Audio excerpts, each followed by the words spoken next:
Where is Battlefront 3? That is a question that a lot of you are asking, and it's building hype, which is absolutely fantastic. So here's the thing, we've had Jedi Fallen Order, we've had Jedi Survivor, we've got Star Wars Outlaws, but you know what we really want, and we don't have at all any news on Star Wars Battlefront 3. Recently the devs have come out and said, let's get the band back together. And let's be honest, that'll be fantastic for this franchise and for what Star Wars really was built on.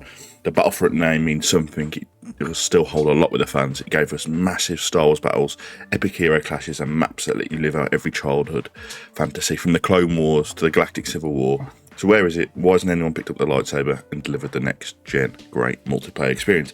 Today we're diving into that question. We'll look back at why the original Battlefront games were so good, how EA's reboot started strong but stumbled hard, how Battlefront 2 recovered from one of the worst launches in modern gaming, and finally we'll talk about why it's right now for the perfect time to release Battlefront 3. My name is Dynamite Harry. This is Dynamite Harry's Gaming Thoughts. You know what to do. It's aiming for 25 likes on this video. Leave a comment if what you think we should be seeing in Battlefront 3, what you want from Battlefront 3. Are we going to get Battlefront 3? I know the devs have said they're getting back together, but it's still a long way to go yet. And most importantly, subscribe, hit that bell notification to stay up to date with everything I'm playing. There's a lot of Star Wars features on my channel. I've done Lego Star Wars, both Star Wars Fallen Order and Jedi. So let's get into this video. In the background, you're seeing the original, the 2005 Star Wars Battlefront 2. And, you know, playing for this video just brought back so many memories. 2004, when Star Wars Battlefront hit the scene, back then it was revolutionary. Huge battles up to 64 players, a blend of infantry, vehicle combat, maps that spanned Endor, Hoth, Tatooine. It was closest thing you could get to the Star Wars movies without a green screen. The gameplay wasn't just chaos for chaos' sake, you had a clear objective, a balance of chaos, balance of classes, and a real sense of scale. Whether you're sniping rebels from a cliff on Kashyyyk or charging in as a clone trooper during the opening moments of Order 66, you felt part of the war. Now, as I say, the footage you're seeing in the background here is from Star Wars Battlefront 2 and the Rise of Empire campaign, which, you know, I never actually really finished, but I just remember sinking so many hours into it, just really enjoying it. As you can see here, I'm on a little walker going through destroying the clones, which is just brilliant. The sounds, the noises, everything is fantastic. Which released in 2005, you know, and okay, you can tell it released in 2005, but for a game in 2005 to still be this big and this fun, they hit the nail on the head. It brought everything we wanted and more. Space battles with real shipboarding, a full single player campaign, which is what I'm showing here, following a clone trooper through the fall of the Republic, and of course, Galactic Conquest. The mode was just pure magic. It combined strategic map control with actual battles. Every fight had meaning, every win felt earned. What made the original so great wasn't just nostalgia, it was ambition, the gameplay variety, the attention to detail. It was perfect. The balance of being a Star Wars fan and being a gamer. That's a tough line to walk, and they nailed it. Even now, modders still keep these games alive, adding maps, new heroes, even modern content like the Mandalorian skins. That's how much the community still loves this game. Now, you can see on my screen now, one of the great things is you can play as a Jedi. You can literally just bring in a Jedi, and it's awesome to play that. I mean, the health bar, the lightsaber above the like your power is your health bar. How cool is that? I know it's just something simple, but for someone to think about that and go, how do we do a health bar for the Jedi? I know, we'll use a lightsaber. That's just fantastic. And you know, running around with your lightsaber and the sounds that you can hear. I'm gonna go quiet for a little bit so you can just hear me running around with the sounds and listen to everything going on in this battle. It's fantastic. Hang on a second.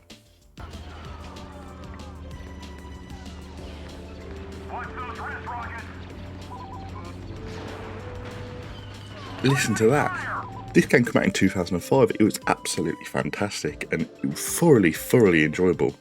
Now, talking of Galactic Conquest, it was a really clever idea from Star Wars. As you can see now, I've got it on in the background. You know, a massive map where you could move your ship around and engage in combat. So at the moment, I'm just moving, and then the enemy moved to that planet, and I'm thinking, ooh, should we do for a space battle? Let's go for a space battle. So I move to that selected area, and it's like, right, you're going for a space battle now. How fantastic was this? A game that 2005 had space battles. So I'm flying an X-wing through, and you know, it's been a long time since I've been flying. There's a lot of this footage that I've had to cut out because I'm just not very good at all. But you know, you could actually go into the ship and, you know, destroy the ship from the inside, and then get on the outside and carry on flying around. That was so fantastic, and really enjoyed doing it. And then, you know, you get credits at the end for doing it. And because I won the space battle, we now got to go on and attack the planet as well. It was so fantastic, and they absolutely nailed it. And for me, it was probably one of my favourite games growing up. So, you know, that's why I think they're still probably the most loved games out there. So, in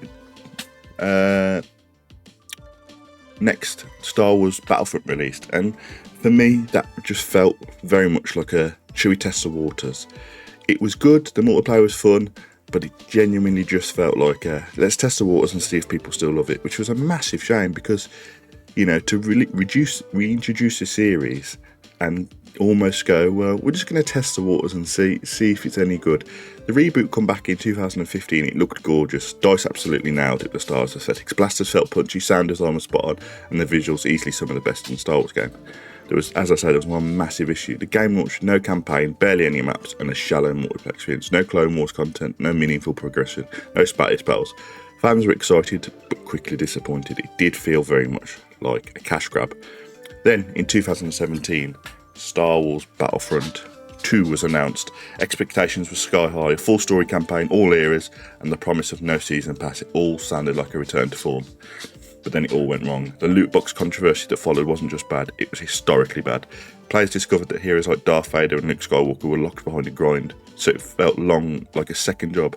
Or you could just pay for loot boxes and skip the grind entirely. EA had messed up massively. The response, the infamous Reddit comment about the pride and accomplishments of unlocking heroes, became the most downvoted comment in Reddit history.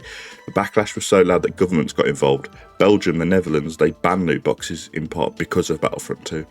It brought loot boxes and their predatory ways to governments. That's how bad they messed up with. This just wasn't a bad launch, it was a full-blown scandal. It almost buried the game, and for a while it looked like Battlefront 2 would go down as one of the biggest flops in gaming history. Now, in the background here, I'm showing you Battlefront 2 in the campaign, and just look how good it looks. You know, start off by playing as a little, you know, robot flying around trying to unlock, save our hero, and then you get into, like, you know, sneaking around the battleship and trying to get off here. And great gameplay. You know, the sounds are fantastic. The guns feel punchy. You know, I'm just going to go quiet again so you can listen to the guns and the sounds going on in this spaceship.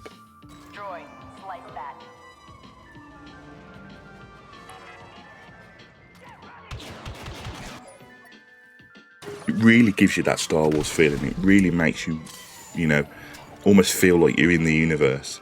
And, you know, the campaign wasn't just about this. The next mission that we move on to now, look at how beautiful this map looks. Look how beautiful it is. You know, this game came out in 2017, and look how good it looks for 2017. DICE absolutely fantastic. It's got that Battlefield feel, but skinned as a, you know, Star Wars game, and that's not a bad thing at all. This is when DICE were probably, I would say, at their best for game making, and it's just wow. You know how beautiful it is, how stunning it looks. The graphics on the characters, you know, just walking around this place was absolutely fantastic. And, you know, for a campaign to look as good as this in 2017, DICE, you know, should really hold their head high for that. Apart from the controversy, which I don't think DICE wanted a part of, in my opinion, I think that was more from the directors and board members above, that let's try and cash grab as much on Star Wars.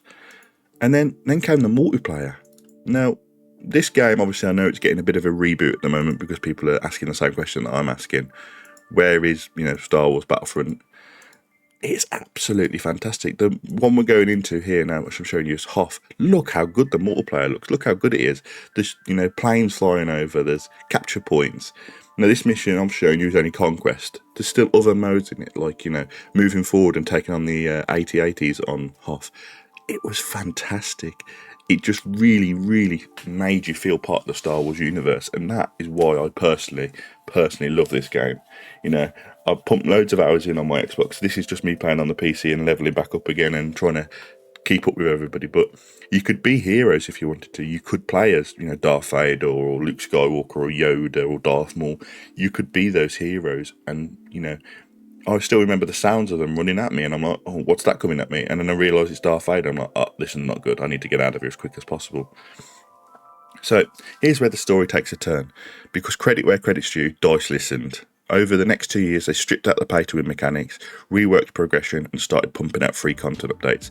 We got Clone Wars content finally, General Grievous, Obi-Wan Kenobi, Count Dooku, Anakin. We got new modes like Capital Supremacy. We saw new maps, new planets, new weapons, better balances. The game turned into what it should have been at launch.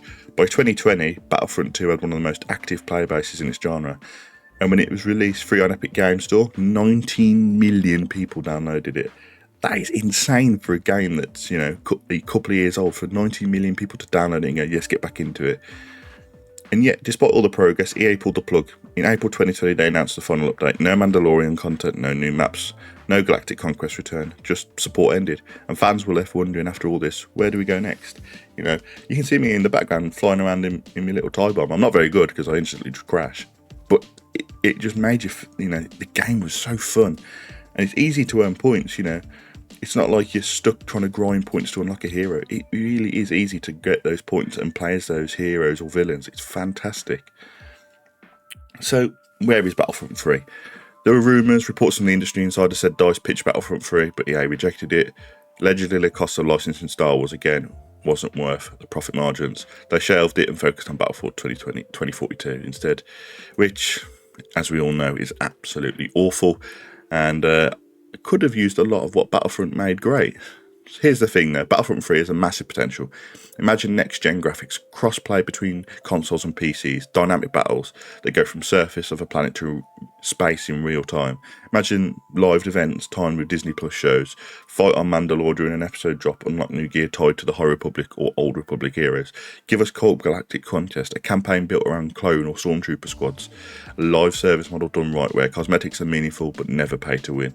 This isn't a dream, it's feasible. The technology is here, the demand is there, the community is there. As we're seeing, everybody is wanting Star Wars Battlefront 3 to come out, and I, for me, agree with that as well. We really need Star Wars Battlefront 3 to come out. We need another game to focus on for us Star Wars fans, and I think, you know, they should really be focusing on it now. So once the new Battlefield, you know, is done, I think they should turn their attention to this.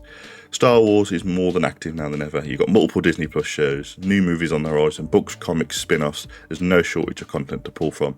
Gamers are hungry for a big immersive Star Wars shooter. Jedi Survivor gave us that single-player fix. There's nothing in multiplayer space right now that captures that fantasy of fighting alongside or against hundreds of other Star Wars characters.